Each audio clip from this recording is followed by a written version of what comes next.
Hey everyone, welcome back to your channel Study Mantra. और आज हम पढ़ाने वाले हैं क्लास 11 का chapter 9 constitution as a living document. ये बहुत ही इंपॉर्टेंट चैप्टर है और ये बहुत बच्चों को समझ में भी नहीं आता है, मुझे भी नहीं आया। फिर मैंने इसको एनसीईआरटी को बार बार रीड किया तो मुझे समझ में आने लगा ये चैप्टर। तो आप भी रीड करोगे, तब थॉरो रीड करोगे तब आपको समझ में आएगा। तो इस चैप्टर में हम क्या पढ़ने वाले हैं, सबसे पहले इसको डिस्कस कर लेते हैं। विद इन 2-3 पेजेस आपका ये पूरा चैप्टर कंप्लीट हो जाने वाला है। चलिए शुरू करते हैं। सबसे पहला चीज़ क्वेश्चन आपके दिमाग में आना चाहिए कि जो कॉन्स्टिट्यूशन है वॉज अ लिविंग डॉक्यूमेंट कह क्यों रहा है। इसके बहुत रीज़न है, उसको हम तो आगे पढ़ेंगे ही, लेकिन इस चैप्टर में हम पढ़ने क्या वाले हम इसको पहले जान लेते हैं। तो इसमें पढ़ने वाले कि किस तरीके से हमारा जो कॉन्स्टिट्यूशन है, हमारे इंडियन कॉन्स्टिट्यूशन है, इन द लास्ट 69 ईयर्स यानी 2019 से कंपेयर किया जा रहा है, तो कैसे काम किया है इसको बताएगा। इसके साथ हम इस चैप्टर में पढ़ने वाले हैं कि किस तरीके से इंडिया ने मैनेज किया है इस सेम कॉन्स्टिट्यूशन को इतने साल तक जो है कैसे इंडिया ने मैनेज किया है। ठीक है, क्या हमारा कॉन्स्टिट्यूशन इतना परफेक्ट है, इन सभी चीज़ों को हम लोग पढ़ेंगे। अब आप एग्जांपल ले सकते हो यूएसएसआर की कॉन्स्टिट्यूशन की, जिसके कॉन्स्टिट्यूशन को 4 बार बदला गया था विद इन 1918। ठीक है, इन 1918, 1924, 1936 एंड 1977 एनसीईआरटी के अकॉर्डिंग मैं बता रही हूँ। ठीक है, तो ये 4 अमेंडमेंट किए गए, 4 जो है कॉन्स्टिट्यूशन को लाया गया। ठीक है, 4 बार। ठीक है, दूसरा चीज़ हमको पढ़ना है इस चैप्टर में कि किस तरीके से कॉन्स्टिट्यूशन को अमेंड किया जाता है और क्या कॉन्स्टिट्यूशन को सच में अमेंड किया जा सकता है, और किया जा सकता है तो वो कौन से तरीके हैं। तो हम इस 3 तरीकों को भी पढ़ेंगे। ठीक है, इसके साथ हम पढ़ेंगे जुडिशरी का क्या रोल है। तो इसके बाद हम लोग और पढ़ेंगे कि क्या हमारा जो कॉन्स्टिट्यूशन है वो एक स्टैटिक डॉक्यूमेंट है, इसके बारे में भी इन डिटेल पढ़ेंगे। तो चलिए शुरू करते हैं। सबसे पहला जो टॉपिक है हमारा वो है आर कॉन्स्टिट्यूशन स्टैटिक। सबसे पहला चीज़ आपको याद रखना है, फर्स्ट पॉइंट में आपको डालना है कि जो कॉन्स्टिट्यूशन को रीराइट करने का जो एक ट्रेंड चला हुआ है बहुत सारी कंट्री में, वो कॉमन नहीं है, वो उतना कॉमन नहीं है। ठीक है, या फिर बोल सकते हो वो इट इज़ नॉट अनकॉमन, यानी कि उतना कॉमन है। ठीक है, कि नहीं हर एक कॉन्स्टिट्यूशन आप देखोगे जितनी भी कंट्री है वो सभी में जो कॉन्स्टिट्यूशन को रीराइट करने का जो ट्रेंड है वो बहुत ही कॉमन है या फिर नॉट अनकॉमन, ऐसे भी लिखोगे तो आपका आंसर बहुत अच्छा लगेगा। नेक्स्ट चीज़ आपको लिखना है कि ये जो हमारे जो कॉन्स्टिट्यूशन है, कॉन्स्टिट्यूशन में हम देखते हैं बदलाव आते रहते हैं, वो क्यों आते हैं। पॉलिटिकल अपहेवल, इसका बेस्ट एग्जांपल यूएसएसआर की कॉन्स्टिट्यूशन है, जिसको 4 बार अमेंड किया गया था in the year 1918, 1924, 1936 and 1977। 4 bar constitution को लाया गया था। इसके साथ साथ हम इंडियन कॉन्टेक्स्ट की बात करें तो इंडिया ने अपने कॉन्स्टिट्यूशन को अडॉप्ट किया था 26 नवंबर 1949 को, और इसको फोर्स में लाया गया था 26 जनवरी 1950 को।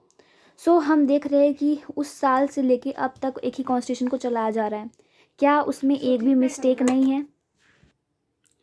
तो गाइज इसका रीज़न था कि हमारे जो कॉन्स्टिट्यूशन मेकर्स थे वो बहुत ही फार साइटिस्ट थे, यानी कि उनको पता था कि हमारे फ्यूचर में चेंजेस आने वाली है, उसके अकॉर्डिंग उन्होंने बहुत सारी चीज़ें पहले ही बता रखी थी।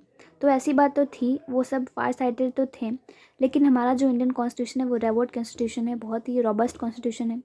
और आप लास्ट में एक पॉइंट ये भी डाल दोगे तो ये बहुत ही अच्छा हाईलाइट करेगा, that is no constitution can provide for all इक्यू इवेन्युअलिटीज़। ये बहुत इंपॉर्टेंट है, आप इसको ज़रूर अपने आंसर में डालना।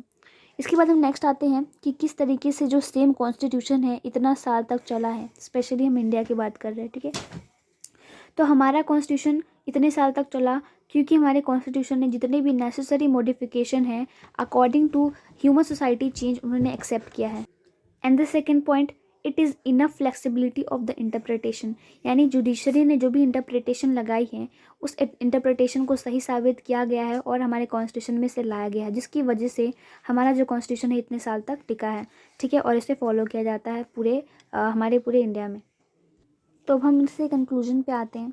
तो ये सभी फैक्टर्स होते हैं जो हमारे कॉन्स्टिट्यूशन को एक लिविंग डॉक्यूमेंट बनाते हैं rather than a close and static rule book. ठीक है, इसको रूल बुक लिखना है। ठीक है, अगर आपको दिख नहीं रहा तो मैं फिर से लिख देती हूँ रूल बुक। तो इस तरीके से अपना आंसर लिखना है कम से कम 5-6 पॉइंट में, तो एक अच्छा मार्क्स आप स्कोर कर सकते हो। नेक्स्ट चीज़ है कि इसमें कुछ प्रॉब्लम्स है, हमारे जो कॉन्स्टिट्यूशन मेकर्स थे उसको बनाने में कुछ प्रॉब्लम्स आए थे। पहला प्रॉब्लम उनका ये था कि हम लोग की कॉन्स्टिट्यूशन मेकर को एक ऐसा फ्रेमवर्क प्रोवाइड करना पड़े जो फ्यूचर जनरेशन में भी काम आए।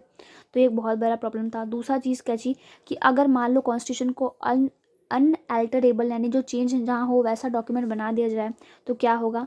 इन सभी को देखते हुए उन्होंने काम किया, तो ये एक बहुत बड़ा प्रॉब्लम था उनके प्रति, उनके लिए बहुत बड़ा प्रॉब्लम था।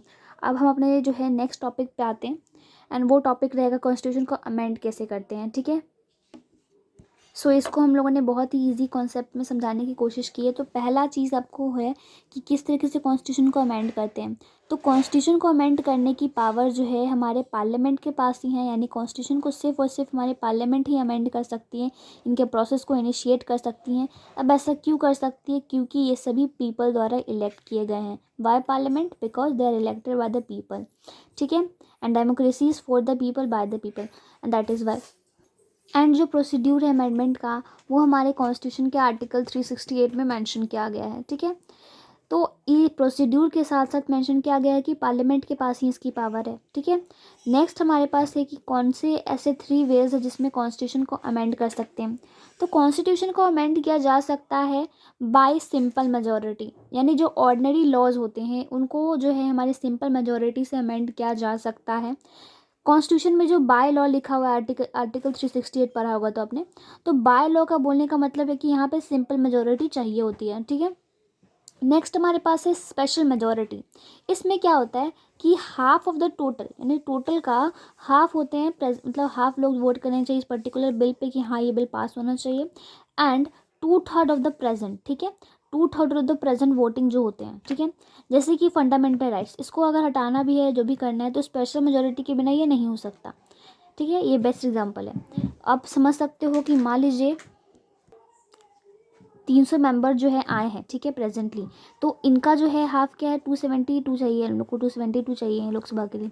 तो इतना मैंडेटरी, चाहे 300 आए या ना आए, लेकिन आ गए हैं तो ठीक है, लेकिन फिर भी इतना मैंडेटरी कितना हाफ होना चाहिए। ठीक है, प्रेजेंट वोटिंग का होना चाहिए, that is very important. Next हमारे